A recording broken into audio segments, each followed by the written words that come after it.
The Nigeria Governors Forum has congratulated Godswill Akpabio and Tajudeen Abass on their victory. Chairman of the forum, Governor AbdulRahman AbdulRazaq of Kwara State, also expressed delight over the emergence of Barau Jibrin and Benjamin Kalu as Deputy President of the Senate and Deputy Speaker of the House of Representatives. Governor AbdulRazaq said the victory underscores the confidence their colleagues repose in them and the ability to work in harmony with the other arms of government for the development of the country. Godswill Akpabio scored a total of 63 votes to defeat Abdul Aziz Yari, who polled 43 votes. And I have joining me a policy analyst, Baba Yusuf, to discuss the expectations for the 10th National Assembly. He joins me from Abuja. Good to have you join us. Good afternoon. Thank you for having me. Good afternoon. We saw all of the politicking just before the inauguration yesterday. We saw several events being held in Abuja for some lawmakers declaring for their intention to run for those seats. But it was a surprise yesterday when the much anticipated defiance by people that expected from some APC lawmakers didn't happen. Even the opposition seemed to have fallen in line. What's your thought on what played out at the National Assembly yesterday? Well, just a fallout, an outcome of high-level constructive engagement initiated by President Bola Tinubu to ensure that there is a seamless emergence of leadership of the parliament. This yesterday was a culmination of over 3 weeks, strategic outplay, right from the time after the declaration of President Bola Ahmed Tinubu as the president-elect. The stakes turned to the legislature, and you were following the news about the positioning maneuvers and counter maneuvers. Yesterday was a culmination. And to be honest, I think the opposition parties fell in line before even the APC, power blocks fell in line. Very interesting to see the Labour Party and other parties, members-elect, having formed a bloc and even lining up to align to say they accede to the zoning formula, rolled out by the ruling party. Of course, it's expected there will be a lot of interest generated in the ruling party, which we saw from all the stakeholders coming out to, indicate their interest. Last minute pull out significantly in the last 3 days, which indicated the level of influence and sensing by the president to ensure that at the end of the day, the party is able to come out with a collective position, more or less. And the outcome indicated that pretty much. Senate President Godswill Akpabio and as Deputy Senate President Barau Jibrin, and we have Tajudeen Abass, Right Honorable, as the Speaker, and Benjamin Kalu as the Deputy Speaker. So it's an outcome of a very, very long, hard work based on, constructive engagement and high-level emotional intelligence. There was no much ramp-up at the end of the day. There are those who have expressed, some level of fear or just some sort of criticism over all that happened yesterday.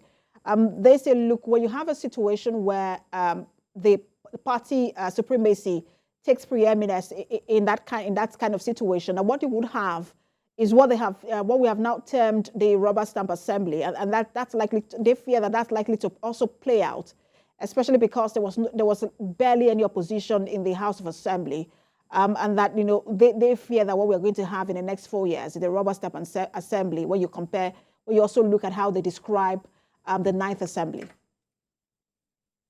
First of all, before I come back to our assembly, let me refer us to the Assembly or Congress of the United States of America. To remind all of us, and for those that don't know, the Senate President of the United States of America by default is the Vice President of the United States of America, by default. No election, no contestation. So imagine the Vice President of America is not the Senate President by default. Won't there be interest by the President to want to see who presides over the affairs of the Congress? And of course, to that extent, the question is, does it mean that Kamala Harris led Senate in the American system is a rubber stamp? I don't think so. Now, when you come to Nigeria, the Ninth Assembly is stamped, quote unquote, rubber stamp, and possibly the accusation is there was no much output or constructive engagement. To many people, constructive engagement means rancor, opposition, fighting, which to my mind is not what a parliament should be. It should be robust. There will be robust debates. There will be constructive engagement. There will be counterbalanced by the parliament. Because if you go to 2015, where Senator Bukola Saraki emerged as Senate President, against the wishes of the then President Bola Ahmed Tinubu, who was the leader of the party at that time. Okay, we categorize that as rancorous. So you have two, scenarios to use and to say which one is better. Do you want an antagonistic, let me use the word antagonistic parliament, or do you want a parliament that is robust, that will constructively engage, the ruling party to ensure there are checks and balances? And based on that also, let us, look at this opposition conversation from the point of view of opposition. We have the highest number of opposition party in this parliament.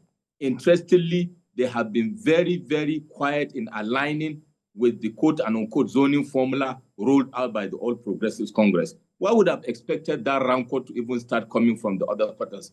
And to that extent, even though APC is the ruling party, we will see them taking positions that is not in line with the zoning formula of the All Progressive Congress, which would have changed the dynamics at the end of the day or the outcomes. But what we saw is almost a close to consensus, especially when you go to the Green Chamber, where it's only 6 votes that did not vote for Tajudeen Abass, which presupposes that almost all the opposition parties lined up in line with the choice of the political party, the ruling party, as against what we would have expected them to do. So it's a question of political dexterity and sagacity of the president and the power players. And what we expect now, based on this outcome, is to now see the output of the parliament. Whether or not I would say that you not basically took that out of my mouth, because at the end of the day, this is about the people. All of this politicking has ended. We know that politicking has now begun for the offices of the principal, for the position of the principal officers, but this has to be about the people. Where do you expect them to begin? What are your expectations for the national, the 10th Assembly, and where should they begin? The good thing is that the leaders that emerge at both the Red and the Green Chamber are what I call veterans of parliament, highly experienced in the issues of parliament and legislature, both the Green and Red Chamber. So I expect them to hit the ground running like President Bola Ahmed Tinubu has hit the ground running.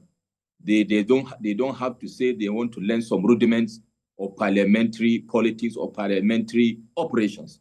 So we expect them to lead, especially considering the fact that there is a high turnover of parliamentarians. Many of them did not return. So we are happy that the people that have emerged, of course, in line with the rules of both chambers, experienced people have come on board that have good track records.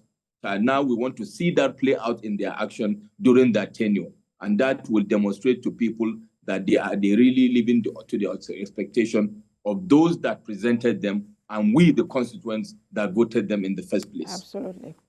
Thank you so much for talking to us, as always. Policy analyst Baba Yusuf. My pleasure, anytime. Thank you for having me.